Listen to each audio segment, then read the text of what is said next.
Hello and welcome back to all of you.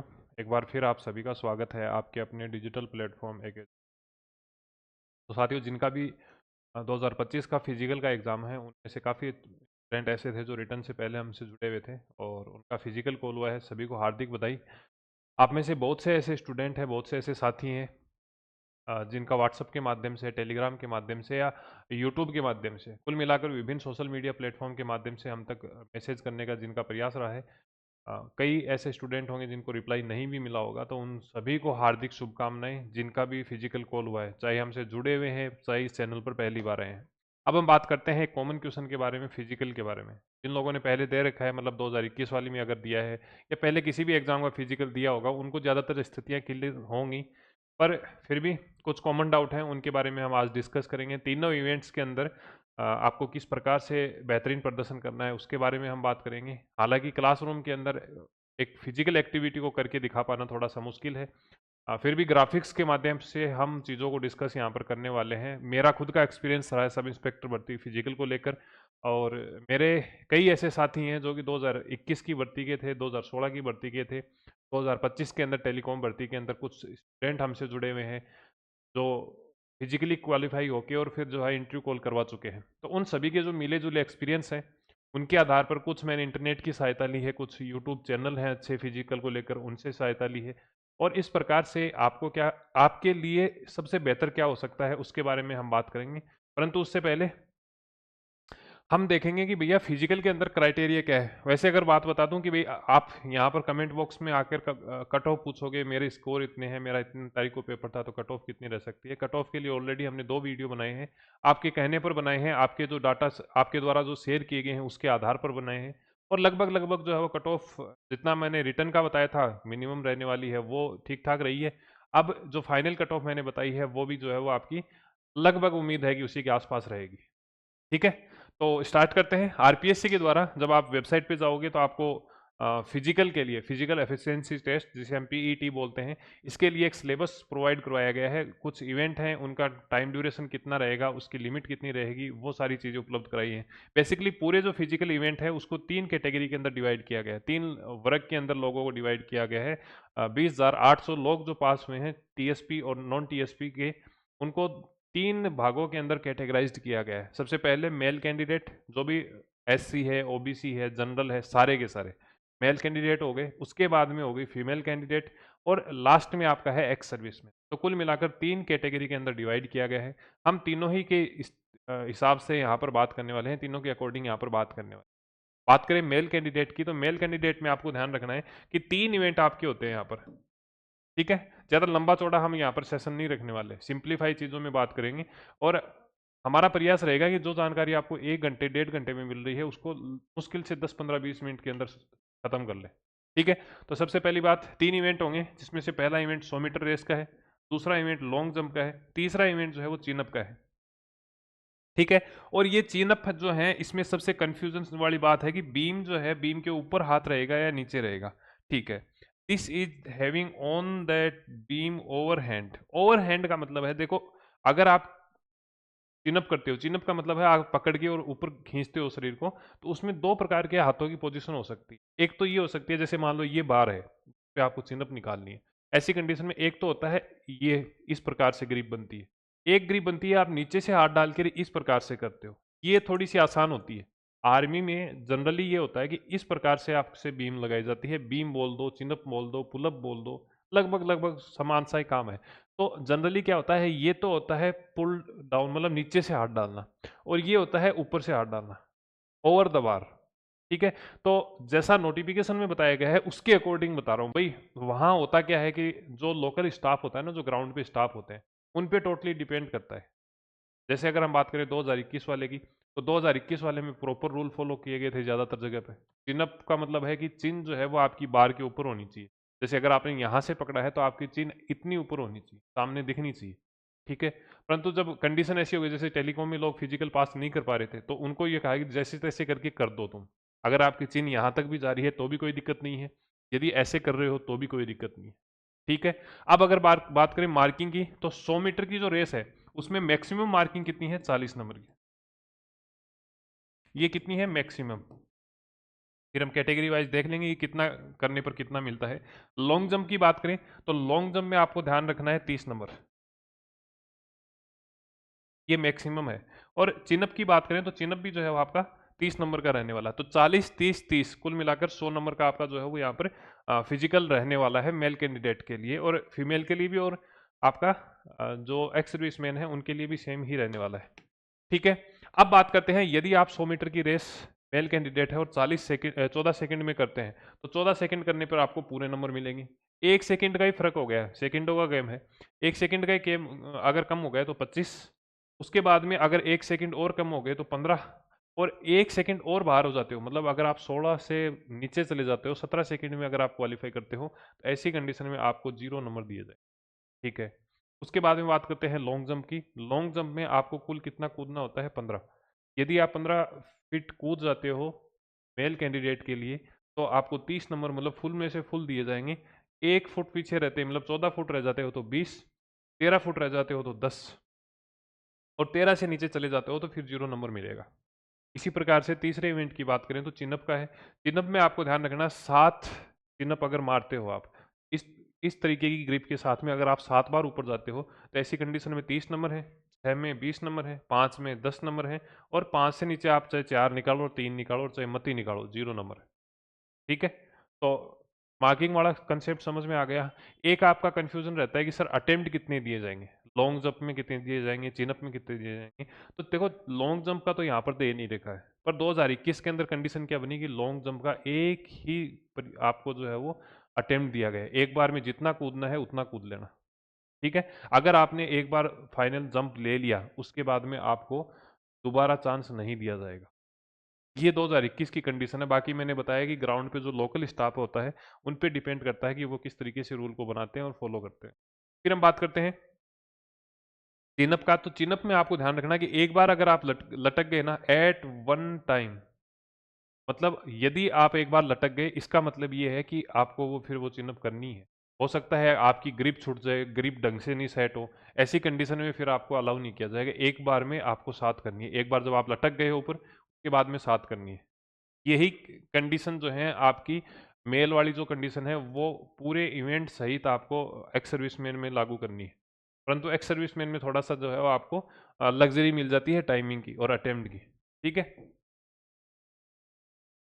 अब हम बात करते हैं एक्स सर्विसमैन। इवेंट वही है, मार्किंग वही है, केवल कंडीशन बदल गई है क्राइटेरिया की। यहाँ पर आपको 17 सेकंड में करनी है 40 नंबर के लिए, 18 में करनी है 25 के लिए, और 19 में करनी है 15 के लिए। 19 से नीचे चले जाते हो तो 0 नंबर है।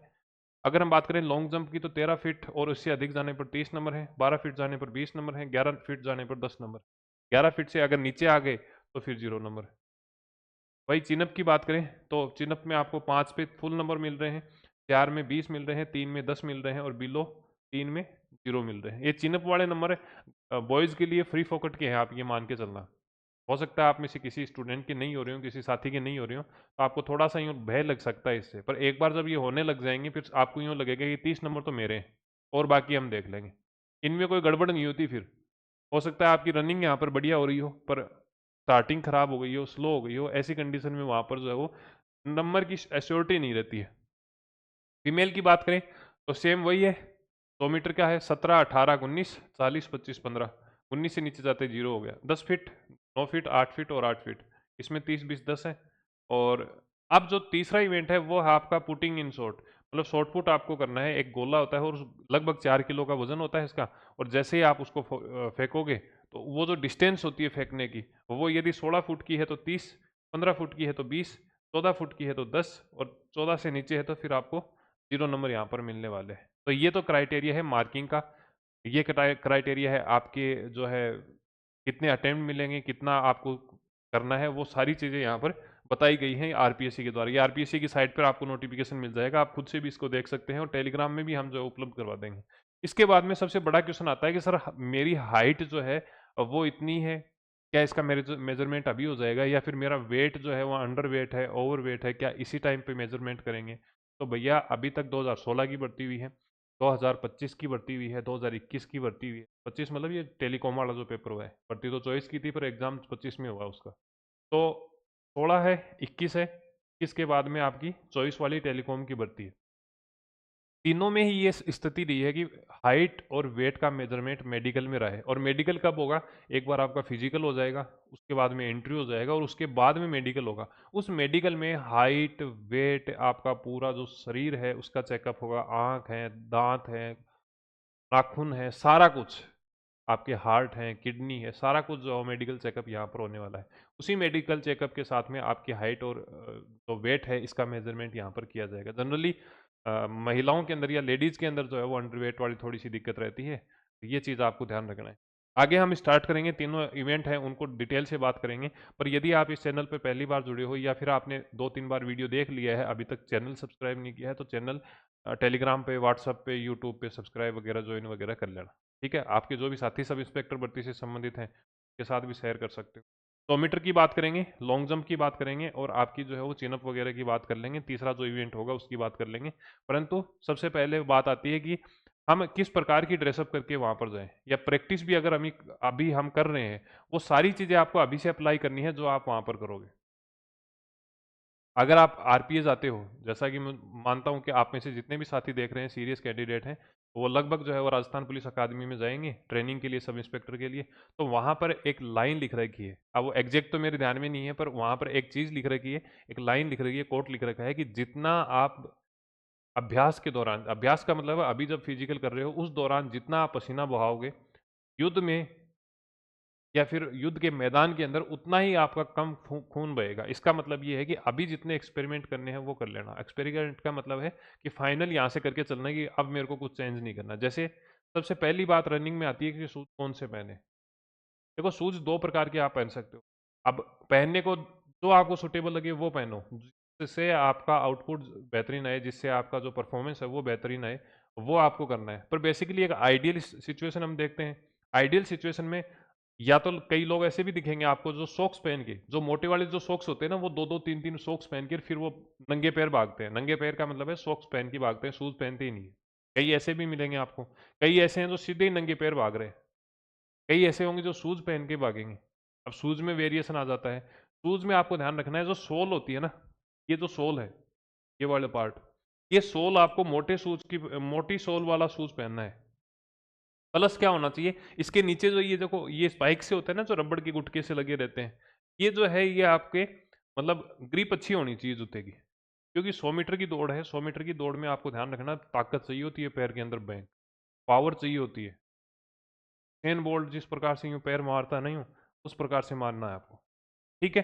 तो इस प्रकार का शूज होना चाहिए बेस्ट आइडियल कंडीशन के अंदर। कुछ बच्चे ऐसे कहते हैं सर स्पाइक्स, स्पाइक्स का मतलब है कि जो सूल वाले कांटे वाले जूते हैं, जैसे ये जो है ये स्पाइक्स वाला है। देखो आपको बताओ, ये देखो ये इसके नीचे स्पाइक्स दिख रहे होंगे, कांटे से दिख रहे होंगे। ठीक है? इसके नीचे लोहे की कील टाइप में होते हैं। तो स्पाइक्स वाले जूते, कई ग्राउंड में ऐसी स्थिति बनती है, जैसे पिछली बार 2021 के अंदर बीकानेर के ग्राउंड में कई बच्चों के जो स्पाइक्स वाले शूज उतार दिए थे। उससे क्या होता है, चोट लगने के चांस रहते हैं।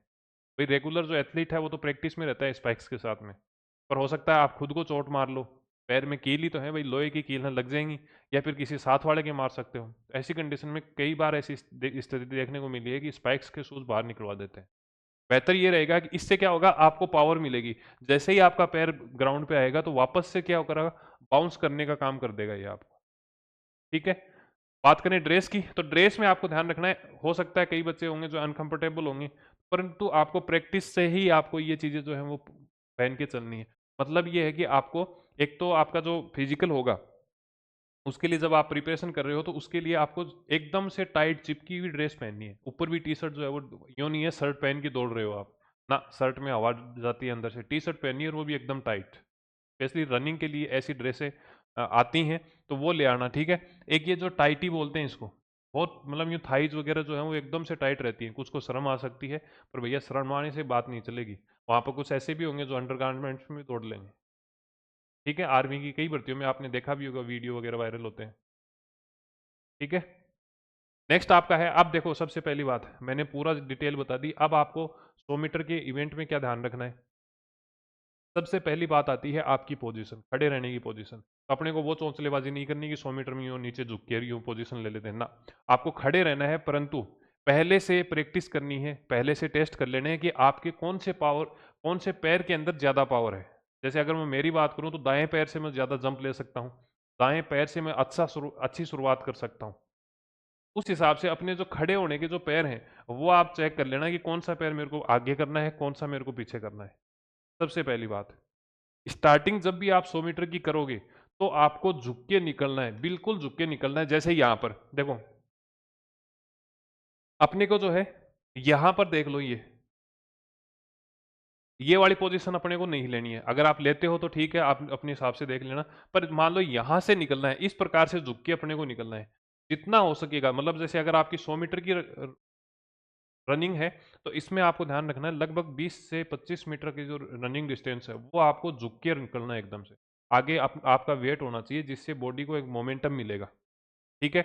उसके बाद में आपको धीरे धीरे और छोटे कदमों से चलना है। स्टार्टिंग में भयंकर जोर लगाना है। ऐसा कुछ नहीं करना कि मैं तो बाद में लगाऊंगा, पीछे लगाऊंगा। 100 मीटर की दौड़ है, वो बात होती है 1600 मीटर की, वो बात होती है 1 किलोमीटर, 1.5 किलोमीटर, 2 किलोमीटर, मतलब लंबी अगर आपको रनिंग करनी है। 100 मीटर की दौड़ है, जितना हो सके वो फोर्स लगा देना। छोटे कदमों से स्टार्टिंग करनी है। जिस प्रकार से अगर आप देखोगे तो ये देखो, ये छोटे छोटे कदम है यहाँ पर, ये देखो ये छोटा कदम है। और लास्ट में जाते जाते क्या होगा कि आपका जो शरीर झुका हुआ था वो अब एकदम से सीधा होने लग जाएगा। तो फिनिशिंग लाइन पे जाते जाते जो है आपको एकदम से जो शरीर है वो फिनिश कर लेना है, मतलब खड़ा कर लेना है। और जो पैर हैं, जो छोटे कदम आप रख रहे थे, छोटे कदम से क्या होता है, पावर लगती है। और लास्ट में जो है आपको फुल पावर, एकदम से बीच में ढीला नहीं रखना है। एक आपको ध्यान रखना है कि जो लास्ट का समय है उसमें पैर जो है वो आपको फुल खोल देने हैं। अब ये पैर को खोलने के लिए भी प्रैक्टिस करनी है आपको। अलग अलग एक्सरसाइज होती हैं, दो तीन जो सीढ़ियां हैं उन पे आपको जंप करना है।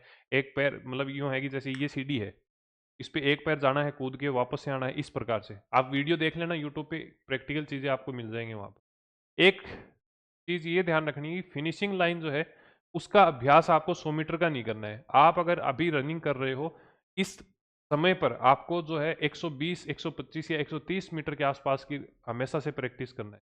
डेली आपको 100 मीटर रनिंग नहीं करनी है, सप्ताह में 2 से 3 बार करनी है। इसके अलावा आपको ध्यान देना है स्टेमिना पर, आपको ध्यान देना है एंड्योरेंस पर। एंड्योरेंस का मतलब है आपका श्वास जो है वो किस प्रकार से चल रहा है, आपका स्टेमिना है या नहीं है। कहीं ऐसा तो नहीं है कि 100 मीटर की रनिंग में आपने फुल जोर लगा दिया और 50-60 मीटर के बाद में आपका जो है वो एंड्योरेंस है वो बिगड़ गया हो, स्टेमिना बिगड़ गया हो और आप स्लो हो गए हो। आपको फिनिशिंग लाइन देखनी नहीं है, वहां पर टाइम काउंट करने के लिए, फिनिशिंग लाइन देखने के लिए लोग बहुत बैठे होंगे। पूरा स्टाफ होगा, एसपी होंगे, आईजी होंगे, डीएसपी होंगे, बहुत से जो है ऑफिसर वहां पर रहने वाले हैं ग्राउंड में। आपको टाइम की और लाइन की टेंशन नहीं लेनी है। आगे बात समझ में? मैंने आपको बताया कि भाई एक तो जो है वो आपको ये पैर जो है ये मैक्सिमम हवा के साइड में लेके जाने हैं। मैक्सिमम कब लेके जाओगे, जब आप प्रैक्टिस करोगे। तो इस प्रकार की बहुत सी एक्सरसाइज आपको यूट्यूब पर उपलब्ध रहेंगी, तो ज़्यादा से ज़्यादा प्रैक्टिस करो। कोई अगर ऊंची सीढ़ी है तो उस पर जो है वो आप एक पैर नीचे एक ऊपर यूँ लगातार जो है वो प्रैक्टिस कर सकते हो। ठीक है। ज़्यादा से ज़्यादा पैर खोलने की आप कोशिश करना। ये मैंने स्टार्टिंग में आपको बताई है कि इस प्रकार से आपको पोजीशन रखनी है, सीधा एकदम से झुकते हुए आपको निकलना है। ठीक है। ये जो है वो इंटरनेट के माध्यम से एक इमेज मेरे को मिली है। इसमें ये बताया गया है कि भाई कैसे आप बेहतर प्रदर्शन कर सकते हो 100 मीटर दौड़ में। एक तो आपको श्वास की कोई टेंशन नहीं लेनी है। लंबा दौड़ना है, उसको फिर कंट्रोल करना होता है सांस। जितना आ रहा है मुंह से, नाक से, जितना ले इसको ले लेना, क्योंकि एकदम से बूस्ट चाहिए होगा बॉडी को। 14 सेकंड, 12 सेकंड, 15 सेकंड, ये तो गेम ही है पूरा। फिनिशिंग लाइन मैंने बता दिया कि फिनिशिंग लाइन लंबी नज़र रखना, आपको यूं नीचे की साइड में नहीं देखना, लंबा देखना है। किसी भी स्टूडेंट को आपको पकड़ के, मतलब आपके पास से अगर कोई दौड़ रहा है तो उससे आपको डिस्टर्ब नहीं होना है। एकदम से लंबा रखना और भयंकर जोर लगा देना है। किसी दूसरे से तुलना नहीं करनी कि ये भी मेरे पास में दौड़ रहा है ना। कोई मतलब नहीं है कौन दौड़ रहा है कौन नहीं दौड़ रहा, आपको तो अपना टाइम जो है वो बेहतरीन करके निकलना है। ठीक है।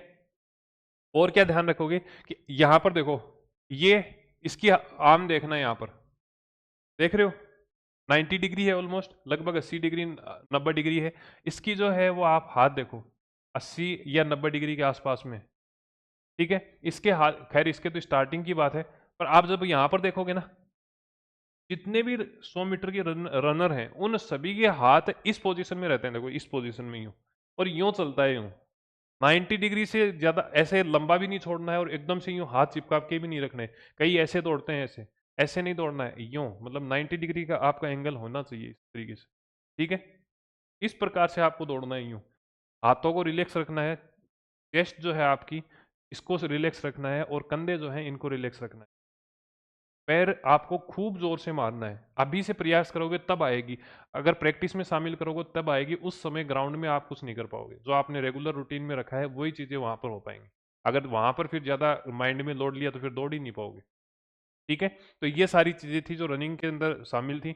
इसमें कहा गया है कि भी देखो, एक तो हेड जो है, आपकी आंखें हैं, चेहरा है, ये एकदम सीधा होना चाहिए। नीचे की साइड में ऐसे मत देखो कि लाइन है या नहीं है। ठीक है। एक तो सीधा होना चाहिए सामने। कोई टारगेट फिक्स कर लेना, कोई अगर ऑफिसर खड़ा है सामने, कोई कांस्टेबल खड़ा है, कोई कोई गाड़ी खड़ी है, उसको टारगेट कर लेना, उसी को देखना है आपको, नीचे देखना ही नहीं है आप। ठीक है। उसके बाद में कहा है कि भैया आपका जो पूरी बॉडी है वो अलाइन होनी चाहिए। अलाइन का मतलब है कि आपका चेहरा है, स्पाइन मतलब रीढ़ की हड्डी है, ये सारी अलाइन होनी चाहिए। 80 से 90 डिग्री का आपके हाथों की मूवमेंट होनी चाहिए, इस प्रकार से। ठीक है। और स्टेप डाउन अग्रेसिवली मतलब कि भाई आपको जो पैर जो है, पैर में पावर चाहिए होगी। यहाँ पर आपको ध्यान रखना, चिनअप के अंदर तो आपका चाहिए शोल्डर, है ना। शोल्डर और हाथ वाला जो ये है ना, ये वाला पोर्शन आपको चाहिए मजबूत, ताकि ये आपको पुल अप कर सके, ऊपर खींच सके। और रनिंग में और लॉन्ग जंप के अंदर, इन दोनों में आपको ध्यान रखना, आपके पैर में पावर चाहिए होगी भयंकर वाली। तो आपके पैर की जो एक्सरसाइज है वो ज़्यादा करनी है रनिंग में और लॉन्ग जंप के अंदर, क्योंकि पैरों से आपको 70 नंबर का इवेंट जो है वो क्लियर करना है। ठीक है। तो ये चीज़ आपको ध्यान में रखनी है। ये 2021 की अगर कोई तैयारी कर रहा है, 2021 री एग्जाम की अगर कोई तैयारी कर रहा है, तो उसके लिए हमने रक्षक बैच चला रखा है। इसमें सारा ऑथेंटिक कंटेंट आपको उपलब्ध कराया जाता है। मैं और मेरे कई साथी हैं जो सब इंस्पेक्टर लगे हुए हैं, उनके माध्यम से आपको कंटेंट उपलब्ध कराया जा रहा है। रेगुलर यहाँ पर क्लासेस चल रही हैं। तो आप अगर इच्छुक हो तो इसको एनरोल कर सकते हैं। करंट अफेयर वगैरह आपको पूरा अपडेट यहाँ पर मिलेगा, साइंस टेक्नोलॉजी वगैरह, इकोनॉमिक्स है, ये सारा। ईओआरओ का भी हमने फाउंडेशन कोर्स चला रखा है, और करंट अफेयर का मैंने जो है वो आपको बता ही दिया है। कोर्सेज में जाना, एप्लीकेशन में सर्च करना प्ले स्टोर पे, और फिर आप इसको परचेज कर सकते हैं। ठीक है। दूसरा आपका आता है चिनअप। चिनअप का मैंने बताया था, ये तो है आपका मेन जो नोटिफिकेशन है उसके अनुसार। और दूसरी पोजीशन होती है यूं नीचे से यूं डाल के यूं करते हैं। ठीक है। तो आपको इसकी प्रैक्टिस करनी है। कई बार ग्राउंड में ऐसी स्थिति बनेगी, क्योंकि यहाँ पर लिख रखा है नोटिफिकेशन में, तो पूरी संभावना है कि आपको यहाँ से ही करवाया जाएगा। अगर रिलैक्स मिलता है तो इस प्रकार से कर लेना, कोई दिक्कत नहीं है, पर अभ्यास आपको अभी से इसका करना है। किसी से चिनअप नहीं हो रही हैं, या फिर मान लो आपको 7 लगानी है और आपकी हो 3 रही हैं, हो 4 ही रही हैं, ऐसी कंडीशन में आपको ये प्रैक्टिस करनी है। एक तो जो है वो ज़्यादा से ज़्यादा पुशअप लगाने हैं। पुशअप पुशअप लगाने से क्या होगा, ये वाला जो पोर्शन है ना, ये अपर बॉडी वाला, आपके जो शोल्डर्स हैं, ये वाला पोर्शन है, ये होगा स्ट्रॉन्ग। स्ट्रॉन्ग होने से आपकी जो चिनअप है वो आसान रहेगी। दूसरी कंडीशन क्या कर सकते हो, मान लो कि आपसे पुशअप लगते हैं 25। एक उदाहरण बता रहा हूँ कि एक साथ आप 25 पुशअप लगा रहे हो ऐसे, और लगाने के बाद में आपके जो ये पड़ जाते हैं, ये हाथ है ना, एकदम से, मतलब अगर आपने 25 लगा लिए तो 26वां आपसे लगाया नहीं जाता, खींच के 26वां भी लगा लो। उसके बाद में क्या करना है, ऐसे करो आप एकदम से, यूं टाइट करके हाथ ऐसे करना। मतलब आपको अब यूं लग रहा होगा कि यार ये कोई एक्सरसाइज थोड़ी है, परंतु जब आप ऐसे करोगे ना, तो आपके ये हाथ है ना, ये मजबूत हो जाएंगे। फिर ऐसे ही ऊपर कर लेना, ऊपर करके भी यूं करना है, वो टाइट करना है ऐसे जोर लगा के। इस एक्सरसाइज से आप ये मान के चलना, विद इन 7 डेज आपकी जो चिनअप है उसमें इंप्रूवमेंट आपको देखने को मिलेगा। एक क्या कर सकते हो भाई, चिनअप का मतलब ये हो गया, दो कंडीशन है जिससे चिनअप नहीं होती है। एक तो ये हो सकता है कि आपका वजन ज्यादा है, इसलिए आपका हाथ और अपर बॉडी जो है वो नीचे से उठा नहीं पा रही है। दूसरा कारण ये हो सकता है कि आपकी अपर बॉडी कमजोर है, इसलिए नहीं उठा पा रही है। तो एक तो वजन तो कम करना ही है तीनों इवेंट के लिए, रनिंग, चिनअप और आपका जो है ये लॉन्ग जंप है, तीनों के लिए करना है। क्योंकि अगर आपका वजन ज्यादा है तो फिर आप लॉन्ग जंप के लिए ऊपर टेक ऑफ कर ही नहीं पाओगे। ऐसी कंडीशन में आपको क्या करना है, एक तो वजन तो कम करना ही है, अपर बॉडी को मजबूत करने के लिए पुशअप करने हैं, ये वाली जो है एक्सरसाइज करनी है आपको। इसके साथ साथ में ये जो अगर कोई भी लकड़ी का डंडा वंडा लगा के, और इस तरीके से आपको इस पोजीशन में आपको, मतलब जितनी आपसे निकल सकती है वो वाली प्रैक्टिस आपको करनी है। उससे होगा क्या कि प्रैक्टिस में आएगी, हैबिट में आएगी बॉडी आपके वजन को उठाने के लिए। ठीक है। इस प्रकार से कर सकते हैं। ये जो है अगर आप करते हो तो डेफिनेटली मैं बता रहा हूँ 7 दिन के अंदर अंदर चिन्ह लगनी तैयार हो जाएंगी। अगर आप आज नहीं लगा रह पा रहे हो तो आपकी स्टार्ट हो जाएंगी। यदि आप 2 लगा रहे हो तो 3 चली जाएंगी, और अचानक से एक बढ़ जाएगी। आपको यूं लगेगा यार 7 दिन हो गए, हो ही नहीं रही, हो ही नहीं रही। इसकी आपको डेली और दोनों टाइम प्रैक्टिस करनी है। रनिंग की आपको ज़्यादा प्रैक्टिस नहीं करनी है, लॉन्ग रनिंग की करनी है। आपको एंड्योरेंस पे काम करना है, आपको स्टेमिना पे काम करना है। ठीक है। इस प्रकार से आप प्रैक्टिस कर सकते हो। नेक्स्ट, ये जो है वो रेजिस्टेंस बैंड आता है, स्पोर्ट्स की दुकान पे भी मिल जाएगा आपको, इसकी सहायता ले सकते हो। या तो आपके पास में कोई आपका साथी है तो उससे कह दो कि भैया मेरे से ना बिना हेल्प के 4 तो लग रही हैं, बिना हेल्प के 4 तो मेरे से लग रही हैं, बाकी की नहीं लग रही। ऐसी कंडीशन में वो क्या करेगा, नीचे से आपको थोड़ा सा सपोर्ट दे देगा। तो ये जो हाथ है ना, इनमें थोड़ी सी जान आ जाएगी, ताकत आ जाएगी इनके। या फिर अगर आप अकेले कर रहे हो प्रैक्टिस तो ये रेजिस्टेंस बैंड है, इसकी सहायता से आप क्या कर सकते हो, चिनअप कर सकते हो। मतलब 4 तो आपने खुद से कर ली, और 5वीं है, छठी है, ये आप इस तरीके से कर सकते हो। इसमें पैर फंसा लिया, और पैर फंसाने के बाद में इस तरीके से करोगे तो आपकी जो प्रैक्टिस में आ जाएंगी चीजें। ठीक है, आ गई बात समझ में? तो ये इस प्रकार से था। चिनअप सबसे आसान है, आपको अभी लग रहा होगा कि थोड़ा बहुत हार्ड है। फिर हम बात करते हैं तीसरे इवेंट की, मेल के लिए और एक्स सर्विसमैन के लिए। तो उसमें है सबसे पहली बात लॉन्ग जंप। देखो सीधी सीधी बात बता रहा हूँ, लॉन्ग जंप जो है एक प्रोजेक्टाइल मोशन में काम करता है। मतलब ये है कि यदि आप यहाँ से भाग के आ रहे हो और भाग के यूँ जितना ऊपर जाओगे उतनी ही दूरी पर आप लैंड करोगे। ठीक है, सबसे पहली बात तो ये।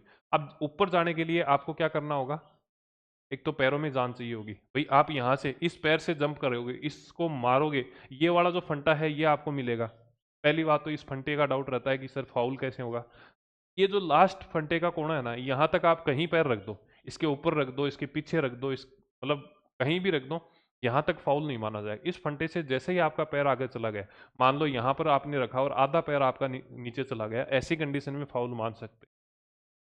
दूसरी कंडीशन, जब आप स्टार्ट करते हो और जब आप, आपका पैर कौन सा आएगा, मैंने पहले कहा था कि भैया स्टार्टिंग उस पैर से करनी है, जंप उस पैर से लेना है जिसमें पावर ज़्यादा है। कई बच्चों का बायां पैर ज़्यादा काम करता है, कई बच्चों का दायां पैर करता है, कईयों को पता ही नहीं है कौन सा करता है। तो उनको पता करना है कि आप जब जंप करते हो तो जंप करते समय आपको कौन से पैर से ज़्यादा ताकत लगानी होती है, मतलब लगती है। उस पैर को आपको सेट कर लेना है, कितने पैर पीछे जाना है वो पहले काउंट कर लेना है कि 7वां पैर में रखूंगा, 8वां रखूंगा, उस हिसाब से। ज़्यादा लंबा नहीं दौड़ना है और ज़्यादा पास से भी नहीं दौड़ना, 20 साल रखना। दूसरी बात, ये मैंने आपको फाउल का बता ही दिया है, पैर का मैंने आपको बताया ही है। उसके बाद में मैंने आपको बताया कि भी एक पैर ऐसा होगा जो आपका ज़्यादा पावर मारता होगा, उस पैर को आपको लाइन पे लास्ट में रखना है और वहां से आपको जंप लेना है। अब ये पैर के लिए आपको एक्सरसाइज करनी है, लेग वर्कआउट करना है। या तो आप जिम में लेग वर्कआउट कर सकते हो या फिर ग्राउंड में भी कर सकते हो किसी सीढ़ियों की सहायता से। अब 10 एक सीढ़ी अगर ग्राउंड के अंदर है, जिला स्टेडियम हर जगह पर होता है, उस स्टेडियम में जाना और फिर सीढ़ियाँ उतरना, वापस से नीचे उतरना है, वापस से ऊपर चढ़ना है, उससे फिर आपके पैर मजबूत हो जाएंगे और सांस की भी जो है वो बेनिफिट आपको मिलेगी वहाँ पर। ठीक है, पोजीशन की बात करें तो आपको जैसे ही मैंने क्या बताया, प्रोजेक्टाइल मोशन है। प्रोजेक्टाइल का मतलब है ऐसे आप उठोगे और इस तरीके से लंबा लैंड करोगे, है ना। आपको क्या करना है, आपको शरीर को एकदम से उठाना है और फिर फोल्ड कर लेना है ऐसे, इस प्रकार से यहाँ पर हो रखा है, उस हिसाब से करोगे तो एकदम सेफ लैंडिंग होगी। लैंडिंग की बात करें तो लैंडिंग में आपको ध्यान रखना है, वहां से आपकी डिस्टेंस काउंट होगी जो आपकी बॉडी का लास्ट पार्ट है। इसका मतलब ये हुआ कि यदि आप यहाँ पर टिका रहे हो, यहाँ तक आपका जो वो डिस्टेंस है वो काउंट हो जाएगा कि कितना है। ठीक है, यदि आपने मान लो पीछे टांग रख दिया यहाँ पर, या फिर हो सकता है आप गिरे, जैसे ही गिरे जंप लिया, जंप लेते पीछे की ऐसे ऐसे हो गए, तो लास्ट में मान लो आपका सिर यहाँ पर टच हो गया, तो फिर ये वाला डिस्टेंस काम नहीं आएगा। ये जो जहाँ पर सर हुआ है या हाथ टच हो गया है, वो ही चीजें यहाँ पर काउंट होंगी। ठीक है, एक्चुअल की बात करें तो यहाँ से आपका जंप होना है, यहाँ से जंप होगा और फिर देखो ये पोजीशन आपको रखनी है ऐसे, और लास्ट में आगे की साइड में यूं गिरना है, वजन जो है वो शरीर का आगे रखना है। ठीक है, तीनों इवेंट थे, तीनों के तीनों मैंने क्लियर बता दिए हैं। अब ये तो था कि क्या करना है, क्या करना है, क्या करना है। सबसे महत्वपूर्ण बात है क्या नहीं करना है। एक तो आपको पढ़ाई नहीं छोड़नी है। हो सकता है आप में से कई बच्चे ऐसे होंगे जिनके रिटर्न के अंदर, रिटर्न के मार्क्स 230 होंगे, किसी के 250 होंगे, 280 होंगे, या एंड एंड सो ऑन, मतलब ज़्यादा भी हो सकते हैं। किसी भी कंडीशन में आपको पढ़ाई नहीं छोड़नी है। मैं ऐसे ऐसे बच्चों को जानता हूं जिनके 332 नंबर थे, श्योर था कि उनका सिलेक्शन हो जाएगा, पर उनका फिजिकल क्लियर नहीं हुआ, 1 सेकंड से रह गए। हो सकता है आप जब स्टार्ट ले रहे हो, भाई मैंने कहा सेकंडों का गेम है ना, तो हो सकता है आप जब स्टार्ट ले रहे हो उस समय आप लेट हो गए, किसी भी कारण से आपको वो आवाज़ नहीं सुनी होगी, हो सकता है आपको इंटरव्यू में फेल कर दे। अब कुछ बच्चे पिछली बार जब मैंने कट ऑफ का वो मिनिमम क्राइटेरिया वगैरह बताया था आपको, उसमें कुछ बच्चे ऐसे थे जिन्होंने ये कहा कि सर इंटरव्यू में थोड़ी फेल कर देंगे। मैंने क्या कहा, इंटरव्यू में आपको मिनिमम 36% चाहिए, का मतलब है कि 18% आपको चाहिए। यदि आप 18 मार्क्स नहीं लेके आते हो तो ऐसी कंडीशन में क्या होगा, आप फेल माने जाओगे। आपको मान लो 15 नंबर दे दिए तो फेल हो जाओगे ना। किए हैं 2021 वाली भर्ती में, इंटरव्यू में फेल किए हैं लोगों को। ठीक है, तो रिटर्न में आपके कितने भी नंबर होंगे, आपको पढ़ना है, रेगुलर पढ़ना है और करंट वरंट सब कुछ पढ़ना है। दो फायदे होंगे उसके, पैरेलल जितनी भी एग्जाम आएंगे वो सारी अटेम्प्ट करनी है। पिछली बार के ऐसे बंदे को जानता हूँ जिसके 320 नंबर थे और उसका फिजिकल कॉल हुआ, सभी को लग रहा था होगा, इसके चक्कर में उसने पैरेलली उसकी जो सेकंड ग्रेड की एग्जाम जारी थी वो छोड़ दी। अभी आपकी बीएड अगर कर रखी है आपने तो सेकंड ग्रेड की एग्जाम जारी है पास से, 2021 की पीएसआई भर्ती है उसके लिए आपको पढ़ना है। यदि नहीं है तो फिर आपको आरएस के लिए पढ़ना है, ईओ का नोटिफिकेशन जल्दी आने वाला है उसके लिए पढ़ना है। पर आपको पढ़ाई नहीं छोड़नी है। ये सबसे बड़ी मूर्खता हो जाएगी। मान के चलो, खुदा ना खास्ता ऐसा नहीं हो किसी के साथ में, फिर मान के चलो कि भैया 20,000 लोग हैं, 20,800 लोग हैं, उनमें से लास्ट में देखो सेलेक्ट तो होने 1,000 ही हैं। ऐसी कंडीशन में अगर आप पढ़ाई छोड़ दोगे, पैरेलली अगर आपने एग्जाम देना छोड़ दिया, तो ऐसी कंडीशन में क्या होगा, वो एग्जाम निकल जाएंगे, आपके पास में जो अपॉर्चुनिटी है वो चली जाएगी, फिर वेट करते रहना 2-2 3-3 साल के लिए। इसका एक फ़ायदा आपको ऐसे भी मिलेगा कि इंटरव्यू में आपको वापस पढ़ना तो पड़ेगा। आपकी ग्रेजुएशन के बारे में आपको बेसिक नॉलेज होना चाहिए, आपके डिस्ट्रिक्ट के बारे में होना चाहिए, क्योंकि राजस्थान के निवासी हो तो राजस्थान में होना चाहिए ढंग का सा नॉलेज। तो ये सारी चीज़ें तो आपको पढ़नी ही होंगी। करंट आपको उस समय भी पढ़ना होगा इंटरव्यू के। करंट से ही क्वेश्चन पूछे जाते हैं ज़्यादातर, आपके बैकग्राउंड से क्वेश्चन पूछे जाते हैं। तो वो तो आपको पढ़ना होगा, तो बेनिफिट आपको इंटरव्यू में भी मिलेगा। बेनिफिट जो है वो आपको के अंदर अन्य जो एग्जाम होंगे उनमें मिलेगा। एक लंबी प्रोसेस है, देखो मैं आपको सही बता रहा हूँ, हकीकत बता रहा हूँ। पीएसआई के अभी फिजिकल हैं, फिर इंटरव्यू होंगे, फिर मेडिकल होगा, उसके बाद में कहीं जाकर आज से 8-9 महीने बाद में आपको ज्वाइनिंग मिलेगी। और ये जल्दी से जल्दी प्रोसेस बता रहा हूँ मैं आपको। 8-9 महीने में ऐसा भी तो हो सकता है कि आपका सेकंड ग्रेड का सिलेक्शन हो जाए, आपका पीएसआई का पेपर हो, उसका भी फिजिकल हो जाए।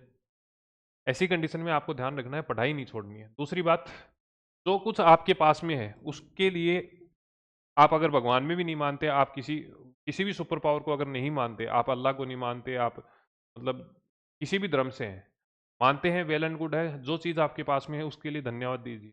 ये पूरा गेम लक का है। आपने बहुत बेहतरीन तरीके से तैयारी की होगी, आपके 280 या 90 नंबर होंगे, सब ये बोल रहे होंगे कि आपका बढ़िया रिटर्न हो गया क्लियर, फिजिकल भी हो जाएगा। आपने बहुत बेहतरीन तरीके से फिजिकल किया है, आपको ये लग रहा है कि 100 नंबर आ जाएंगे, पर वहां पर हो सकता है कि टेक्निकल कुछ एरर हो जाए। आपको एक बार दौड़ा के यूं कह दें वापस से दौड़ो, दोबारा आप थक जाओ, कुछ भी हो सकता है। उस दिन हो सकता है कि आपका आपका मतलब किसी का एक्सीडेंट हो सकता है, कोई देरी से पहुंच सकता है, किसी की तबीयत खराब हो सकती है, अचानक से आपको पता चले कि किसी स्टूडेंट को पता चले कि भी 14 तारीख को उसका फिजिकल है और 14 को उसको डेंगू हो गया। हो सकता है ना, पेट खराब हो सकता है। आप देने मतलब कोई व्यक्ति है जो फिजिकल देने गया है कोटा, खाना खाया होगा उसने नाइट को और फिर उसका पेट खराब हो गया, लूज मोशन हो गए सुबह। तो जो कुछ है उसके लिए धन्यवाद कीजिए। किसी भी एक सुपर पावर का जो है वो आपको शुक्रिया करना है कि भैया सब कुछ ठीक है, सबको मतलब राजी खुशी रखना, और बेहतर के लिए आपको प्रार्थना जरूर करनी है। एक आपको ध्यान रखना है, गांव डाणियों में ज़्यादा ऐसा माहौल देखने को मिलता है कि जब ऐसा पता चल गया कि भैया छोरा जो है वो नौकरी लगने वाला है, उस समय ज़्यादा छेड़छाड़ होती है। छेड़छाड़ इन द सेंस कि भाई कोई लड़ाई में नाम आ गया, किसी एफआईआर में नाम आ गया। ऐसे चीज़ें मैंने देखी हैं, मैं मेरे अनुभव से बता रहा हूँ। आप में से जो लोग एक्स सर्विसमैन होंगे, जो थोड़े मैच्योर होंगे, जिनको थोड़ा समय हो गया तैयारी करते, उन्होंने भी ये चीज़ें फेस की होंगी अपने आसपास के वातावरण के अंदर। तो लोगों से कम उलझना है, ज़्यादा भीड़ भाड़ वाले इलाकों में नहीं जाना है, शरीर को खुद को बचा के रखना है। तो तीनों इवेंट हैं, इनके बिना अगर आपके 300 नंबर भी हैं, 300 प्लस भी हैं, तो भी आप कुछ नहीं कर पाओगे। और ये तीनों इवेंट के लिए आपको एकदम से शारीरिक रूप से स्वस्थ जो है वो शरीर की आवश्यकता होगी। कहीं कटफट लग गया, कहीं आपका बाइक का एक्सीडेंट हो जाएगा, तो इन चीज़ों से थोड़ा सा बच के रहना है, अवेयरनेस रखनी है। वजन को कम करना है, ब्याह शादियों में कम जिम लेना भैया, चिकनाहट विकनाहट के चक्कर में मत जाना। जितना भी आपका वजन है उससे थोड़ा सा कम कर लेना। तीनों इवेंट में आपको डेफिनेटली बेनिफिट यहाँ पर मिलने वाला है। तो ये 2-3 चीज़ें थी जो मेरे को बतानी थी। आप चाहे छोटा भाई मान लो, बड़ा भाई मान लो, जिस प्रकार से, ठीक है। सर्वर वाली तो अपनी फीलिंग है भी नहीं, ना तो मैं कोई सर हूँ और ना ही कोई मेरे को यूँ लगता है भाई ठीक है आप भी सीख रहे हो मैं भी सीख रहा हूँ, सीधी बात है। अब इससे संबंधित आपका कोई डाउट मेरे हिसाब से रहा नहीं होगा। ठीक है। हाँ, एक चीज़ और है, अपने शरीर को थोड़ा-सा ना वो मतलब इस तरीके से रखो कि भई आपकी एसेट है ये, संपत्ति है। बढ़िया डाइट रखनी है, चने-वने भिगो के खाने हैं। अगर थोड़ी-सी अगर आपको इकोनॉमिकली अलाउ करती हैं चीज़ें तो फिर आप ड्राई फ्रूट वगैरह खा सकते हो। बाकी चने तो हर कोई खा सकता है देखो। चने हैं, स्प्राउट हैं और प्रोटीन का ज़्यादा से ज़्यादा इस्तेमाल करना है क्योंकि अगर इस मसल्स रिकवरी करती हैं तो उसमें सबसे ज़्यादा प्रोटीन की आवश्यकता होती है। पनीर खा सकते हो, एग खा सकते हो, अंडे वगैरह अगर आप खाते हो तो। दालें खा सकते हो। सोयाबीन खा सकते हो। तो ये प्रोटीन के जो सोर्स हैं उनको आपको ज़्यादा लेना है। कार्बोहाइड्रेट से संबंधित चीज़ें आपको लेनी है पर कम लेनी है। ठीक है, कई लोग ऐसे होते हैं जो मीठा छोड़ देते हैं ना, गुड़ खा लो, खजूर खा लो पर व्हाइट शुगर है वो थोड़ी-सी छोड़नी है, वो वेट बढ़ा देती है। ठीक है, यदि आपका फिजिकल हो रहा है तो फिर कोई दिक्कत नहीं है, आप करो बढ़िया। इन किसी चीज़ों पे इस वीडियो में बताई गई कोई बात पे आपको फोकस करने की आवश्यकता नहीं। हाँ, पर ये जो डोंट्स वाली बताई हैं ये सभी पर अप्लाई हैं। आ गई बात समझ में? मेरे हिसाब से इसके अलावा आपको कोई डाउट दिख नहीं रहा होगा इस मामले में। हो सकता है किसी ने ये कहा हो कि मेरा ऑपरेशन हो रहा था, मेरा हाथ का बचपन में ऑपरेशन हो गया, कुछ नहीं है। आप ये सोच के देखो एज ए इंस्पेक्टर या as a sub inspector, as a police officer, आपको शारीरिक रूप से स्वस्थ होना चाहिए या नहीं होना? किसी की अंगुली कटी हुई है, अब कोई बोलता है कि मेरी अंगुली कट गई सर, क्या मैं दे सकता हूँ? दे तो सकते हो पर लेंगे नहीं, कारण आपको पिस्टल चलानी होगी, आपको किसी दीवार पे चढ़ना होगा। भाई पुलिस के तो ऐसे ही काम है, आवश्यकता पड़ सकती है ना। ऐसी कंडीशन में आपको शारीरिक रूप से स्वस्थ रहना होगा। आप में से कोई कह दे कि भाई मेरे से तो लगातार बैठा नहीं जाता, मेरे से कमर में पेन होता है, बाद में अगर सर्विस में हो गए वो सर जेल लेंगे, पर पहले पुलिस कहती है एकदम फिट आदमी चाहिए। हाइट में सर 1 सेंटीमीटर कम है, वो डिपेंड करेगा कि उस समय बोर्ड क्या चाहता है। जो मेडिकल बोर्ड होगा वो अगर आपको अलाउ कर देगा तो कर देगा, कई बार कर भी देते हैं, कई बार नहीं करते हैं। ठीक है, तो ये सारी चीज़ें थी। फिर भी अगर आपका कोई डाउट है तो लगभग अगले जो 12 घंटे के अंदर आप कमेंट करोगे, उन सभी की रिप्लाई मैं करने की कोशिश पर्सनली। ठीक है, 2-3 चीज़ें जो आपको मैंने बताई हैं, हो सकता है जो पहले वाली चीज़ है वो मेरे से बेहतर आपको कोई और बता दे। कोई कोच बता सकता है, फिजिकल कोच जो है वो बता सकते हैं, स्पोर्ट्स से जुड़े हुए लोग हैं वो आपको बता देंगे। पर ये चीज़ आपको हर कोई नहीं बताता, ये चीज़ आप देख के या सुन के, दूसरों को देख के आप सीखते हो। पढ़ाई आपको कंटिन्यू रखनी है, खुद को बचा के रखना है दोनों तरीके से, शारीरिक रूप से भी, और ज़्यादा एक्टिविटी इधर-उधर करनी नहीं है अब, सोशल ज़्यादा नहीं रहना है। क्योंकि गाँव में अभी भीलवाड़ा में लेटेस्ट केस आया, आर्मी में सिलेक्शन हुआ था, उसका केस में नाम आ गया एफआईआर के अंदर। धरी की धरी रह जाएगी तैयारी-वैयारी सब। और एक बार कागज़ कार्रवाई चल गई तो फिर देते रहना कोर्टों में चक्कर। ठीक है? तो ये चीज़ें हैं, बढ़िया डाइट लेना है, बढ़िया आराम भी करना है, नींद पूरी लेनी है। हाँ, एक चीज़ और है, जिन लोगों का ये लग रहा है कि भैया अभी मेरे पास में जो है वो एग्ज़ाम है कोई, रिटन की एग्ज़ाम भी है और प्लस आपका फिजिकल भी है, फिजिकल एफिशिएंसी टेस्ट भी है, तो इन दोनों को साथ में कैसे मैनेज करूं? इसके लिए आपको ध्यान में रखना है, कोशिश करना कि रिटन वाला जो पोर्शन है, जो एग्जाम वाला पोर्शन है, वो आप मॉर्निंग में करो। मतलब ये है कि सुबह जो है वो आप पढ़ाई वाले सेशन को रखो, बढ़िया 5-6 बजे उठो, थोड़ा बहुत एक्सरसाइज करना है, जो भी डेली रूटीन है वो करके, और 12-1-2 बजे तक कोई नहाना नहीं है, बिल्कुल नहीं नहाना। 12-1 बजे तक बढ़िया तरीके से पढ़ो। 12-1 बजे के बाद में आप खाना वाना खाओ, नहाओ दो और आराम कर लो, 2-3 घंटे आराम करके, और फिर शाम का जो समय है उसमें 2-1 घंटे पढ़ लेना और फिर फिजिकल कर लेना। सुबह अगर आप फिजिकल करते हो तो फिर आपका शरीर थक जाता है, शरीर को रिकवरी चाहिए होती है, बॉडी रिकवर करने के लिए थोड़ा सा आराम चाहिए होता है। इसलिए अगर आप सुबह जाते हो तो सुबह का मतलब ये हो गया, यदि आप 6 बजे भी ग्राउंड में पहुंचे, लेट से लेट या जल्दी से जल्दी 5 बजे भी अगर आप ग्राउंड में पहुंचते हो, तो ऐसी कंडीशन में फिर क्या होगा, 6-7-8 बजे तक तो आप वापस आओगे नहीं, 2-3 घंटे तो चाहिए होता है। फिर आप इधर उधर बैठ जाओगे, पसीना सुखाओगे, खाना वाना खाओगे, जो भी है स्प्राउट वगैरह नाश्ता पानी करके, और फिर 10-11 बज जाएंगे, फिर यूँ होगा कि यार शरीर में थकान सी हो रही, गया ना पूरा दिन। और अगर आपने सुबह वाला 6-7 घंटे का स्लॉट निकाल लिया तो आपको पूरे दिन कॉन्फिडेंस रहेगा। शाम को आओ, बढ़िया नहाओ धो और खाना वाना खा के, मैं तो कह रहा हूँ 8-9 बजे तक भी अगर आप ग्राउंड से आ जाते हो, 8 बजे तक भी आ जाते हो, ऐसी कंडीशन में क्या होगा, खाना खा के और आराम ही करना है नाइट को, तो उठ के फिर वापस पढ़ लेना। अगर आप इस रूटीन को अपनाते हो तो लगभग आपके 7-8 घंटे, 9 घंटे तक पढ़ाई के भी निकलेंगे और फिजिकल भी होगा, दोनों तरीके से। ठीक है, बाकी कट ऑफ का जिनको संशय है वो वीडियो अपलोड कर ही रखा है। 2021 की पीएसआई की भर्ती तैयारी करना चाहते हैं तो आज ऑफर चल रहा है, आज रात 12 बजे तक के लिए। ठीक है, मिलते हैं एक नए सेशन के साथ में, तब तक के लिए धन्यवाद। आपके जो भी कमेंट हैं, प्रतिक्रियाएं हैं, वो आप लिख सकते हो, उनके रिप्लाई आपको मिल जाएंगे। धन्यवाद।